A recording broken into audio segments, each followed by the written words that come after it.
গাধা আর সিংহ এক গাছের ছায়ায় বসে বিশ্রাম নিচ্ছে। অনেক দিন পরে দেখা, গল্প জমে উঠেছে। গাধা বলল, ভাই সিংহ, একটা কথা বলি? সবাই তোকে ভয় পায়, আর আমাকে দেখে হাসে। জীবনটা খুবই অন্যায়।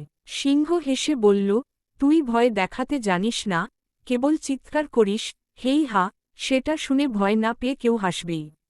গাধা কাঁদো কাঁদো গলায় বলল, আমি তো একবার তোকে দেখে ভয় দেখানোর চেষ্টা করেছিলাম।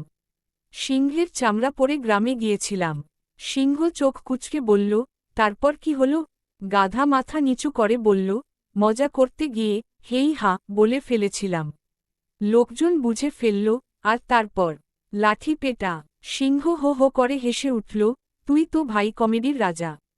ভয় দেখাতে এসেছিস, কিন্তু নিজের ডাকেই ধরা খেয়ে গেছিস।